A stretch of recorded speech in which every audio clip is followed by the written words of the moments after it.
کہ جتنی female student Islamic studies میں ہمدرد یونیورسٹی کے اندر ہیں، اور ویسے بھی مسلمانوں کی فرسٹ چوائس کسی بھی کورس کے لیے اگر وہ ہمدرد میں ہے تو پہلی ہمدرد ہوتی ہے. وہ کہتے ہیں کہ یہاں پر پولیٹیکل ایکٹیویزم نہیں ہے، صرف پڑھائی ہوتی ہے اور سب سے زیادہ پیسفل ماحول ہے. اس لیے مسلمان اپنی بچی کو، بیٹے کو کسی بھی جگہ بھیجے، بیٹی کو ہمدرد میں بھیجنا پہلی پریفرنس کرتے ہیں. اور سب سے زیادہ خواتین اسکالر یعنی فیکلٹی بھی اور ریسرچ اسکالر اور طلبا بھی اسلامک اسٹڈیز ہمدرد کے اندر ہے. تو یہ ایکوالٹی بھی آپ کی قیادت میں ہمدرد کے اندر دیکھنے کو ملتی ہے. اور ہمارے دونوں محترم ڈائریکٹر رامویر سنگھ جی اور ہمارے محترم سراج الدین قریشی صاحب، ہمارے گروپ ایڈیٹر آغاز کے عاطر خان صاحب، ہندی کے ایڈیٹر ہاشمی صاحب اور اردو کے ایڈیٹر منصور فریدی صاحب اور یہ تمام حضرات، ایک بار پھر ہم آپ کا سب کا شکریہ ادا کرتے ہیں. تھوڑی دیر پروگرام سے اور چلے گا کیونکہ خطبہ صدارت ہوگا، اور اس سے پہلے میم کی ظاہر ہے کہ اکثریت یہاں پر خواتین کی ہے، تو ظاہر ہے کہ وہ اسی نماز سے ان کی اسپیچ کو سنیں گی. اب میں بڑے ہی ادب اور احترام کے ساتھ محترمہ ڈاکٹر صفیہ عامر صاحب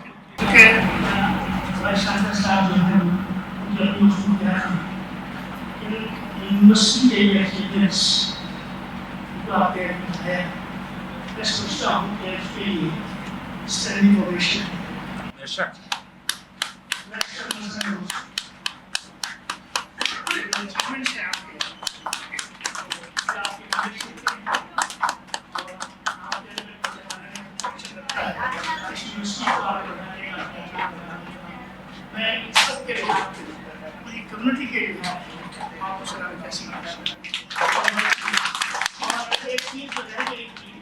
یہ چینل چلتا ہے آواز کا وائس، میں بھول گیا تھا.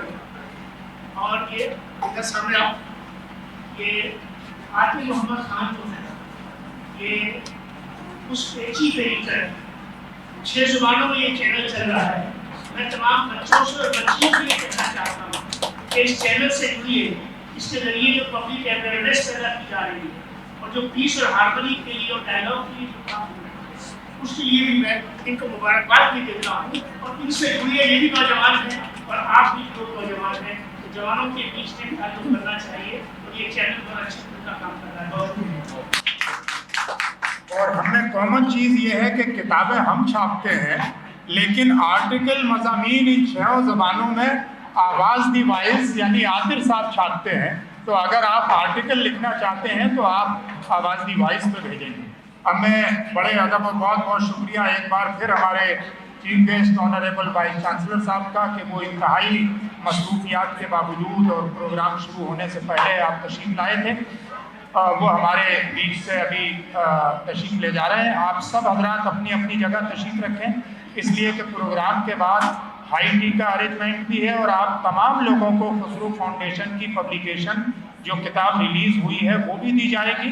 اس کے علاوہ بھی جو ہماری پبلیکیشن ہے وہ آپ کو پیش کی جائیں گی. اب میں بڑے ادب اور احترام کے ساتھ محترمہ ڈاکٹر صفیہ عامر صاحبہ، assistant professor department of Islamic studies Hamdard university سے گزارش کر رہا ہوں.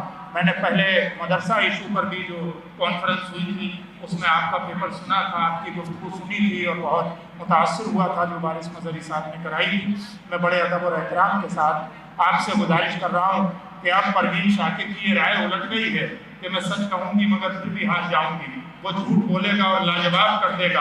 آج ایکوالٹی کا میسج یہ ہے، کبھی یہ ہوا کرتا تھا کہ خواتین کو نظر انداز کیا جاتا تھا، لیکن آج ویمن امپاورمنٹ کا جو دور ہے نہ صرف دیش میں اور دنیا میں بلکہ ہمدرد اس کی جیتی جاگتی مثال ہے. اور آپ اس کی علامت ہیں کہ مجھے یہ پتہ لگا، وارث مظہری صاحب نے بتایا کہ ہمارے ڈپارٹمنٹ میں سب سے سینئر ہم لوگوں میں آپ نے بتایا تھا کہ صفیہ میم. لہٰذا میں آپ سے گزارش کر رہا ہوں کہ آپ تشریف لائیں اور اپنے خیالات سے زوردار تالیاں. بہت بہت شکریہ. الحمدللہ رب العالمین والصلاۃ والسلام علی رسول الکریم.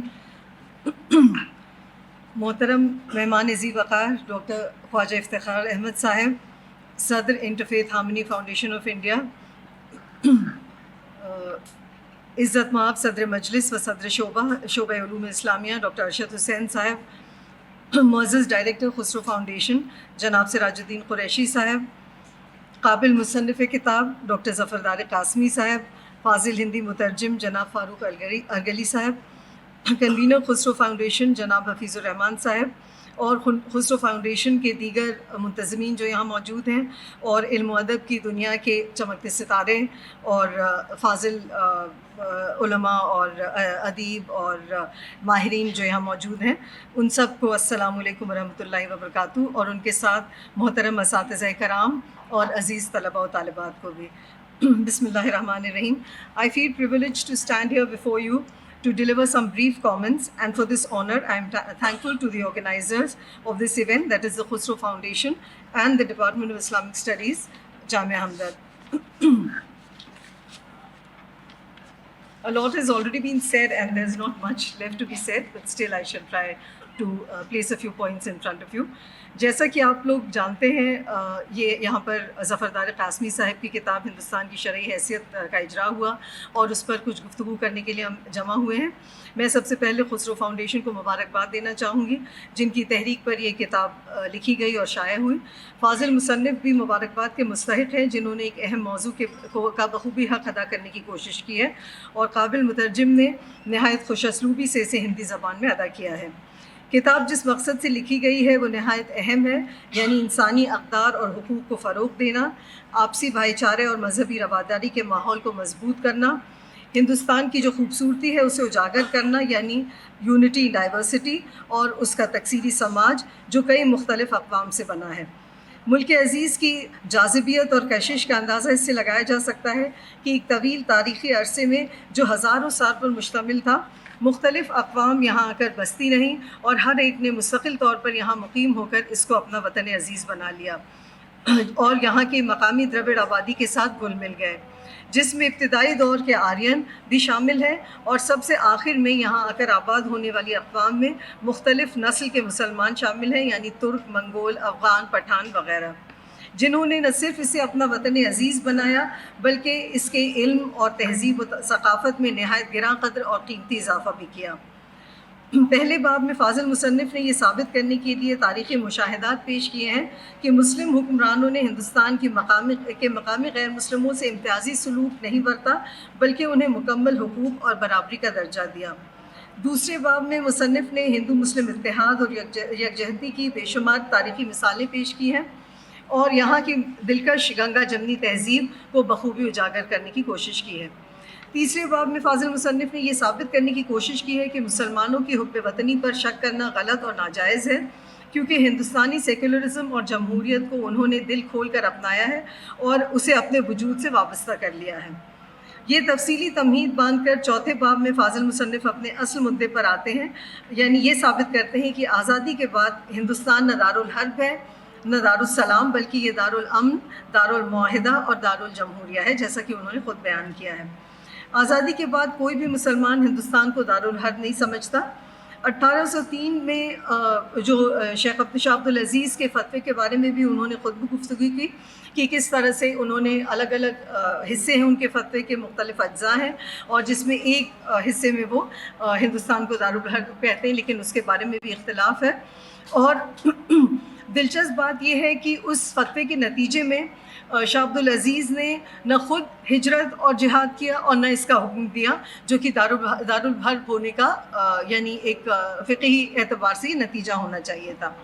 اور جیسا کہ ظفر صاحب نے بھی کہا اور جدید دور کے علوم اسلامیہ کے ماہر ڈاکٹر مشیر الحق صاحب نے بھی اس طرف اشارہ کیا کہ اس امر کی توجیہ، اس فتوے کی توجیہ اس طرح بھی کی جا سکتی ہے کہ غالباً اس کا مقصد یہ تھا کہ دارالحرب میں کیونکہ سود کا لینا مسلمانوں کے لیے جائز ہو جاتا ہے تو ان کے لیے معاشی مواقع میں وسعت پیدا کی جائے، یہ ایک اس کا مقصد ہو سکتا ہے. اس طرح فاضل مصنف ڈاکٹر ظفردار قاسمی صاحب مکمل طور پر اس امر کی تردید کرتے ہیں کہ کوئی بھی مسلمان انفرادی اجتماعی سطح پر ہندوستان کو دارالحرب مانتا ہے.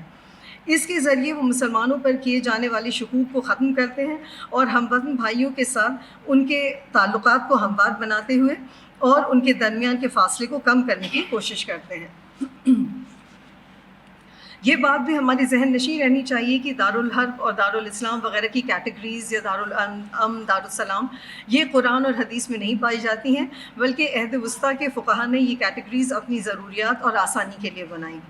ہندوستان جب ایک بیرونی طاقت یعنی انگلستان قابض تھا اور اس ملک کے باشندوں کا کھل کر استحصال کر رہا تھا، تو یہ مسئلہ کچھ حد تک اٹھایا گیا کہ یعنی ہندوستان کی شرعی حیثیت کیا ہے۔ جیسا کہ ڈاکٹر افتخار احمد صاحب نے بیان کیا، جدید دور میں اس امر پر ملک اور بیرون ملک کے علماء کا مکمل اتفاق ہے کہ نہ صرف ہندوستان بلکہ دنیا کا کوئی بھی حصہ آج دارالحرب نہیں ہے۔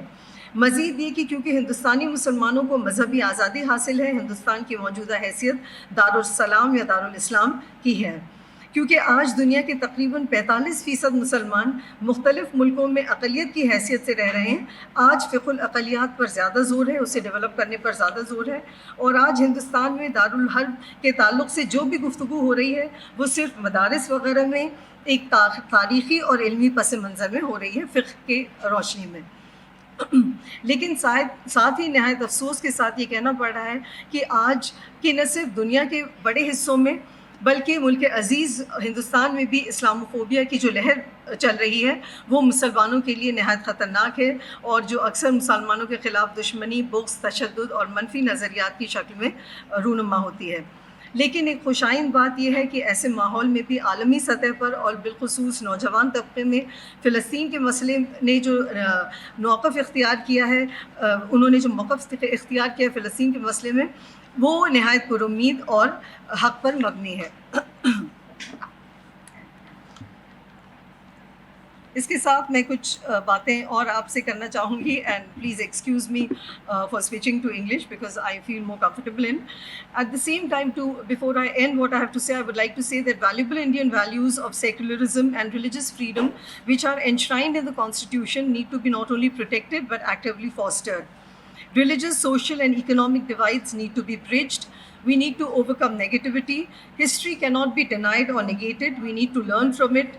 Some people are fanning the flames of hatred without realizing that one day these flames will engulf them also. Interfaith dialogue, as all of the speakers, the eminent speakers before me have stressed and emphasized, interfaith dialogue is the need of the hour to understand each other and overcome alienation. We should not view each other with distrust or suspicion. Minorities and other weak groups should be protected and provided full access to opportunities and resources. Discriminatory laws have no place in such a dispensation. While Muslims need not be pushed to the wall, nor should they be always on the defensive, nor should they be always expected to wear their patriotism on their sleeve. And for India to become a Vishwaguru, it is necessary that we remain united, and opportunities for progress are not denied to any section of the population. Thank you very much.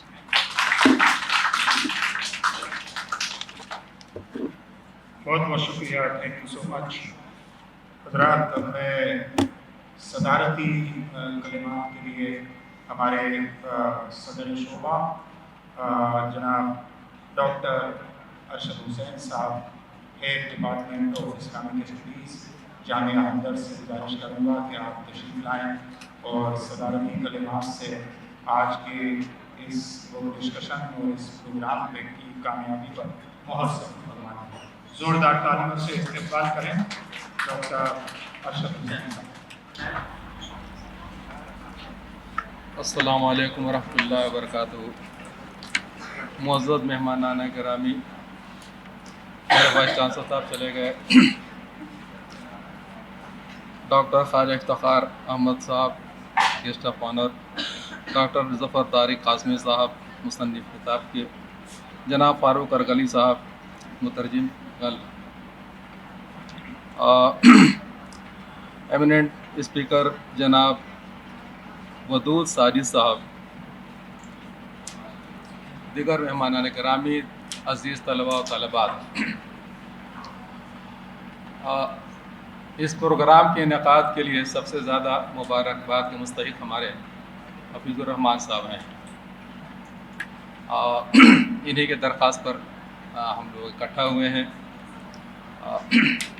اس موضوع پر، یہ موضوع جو ہے کہ ہندوستان کی شرعی حیثیت کیا ہے، یہ دارالاسلام ہے کہ دارالحرب ہے کہ دارالامن کیا ہے، اس موضوع پر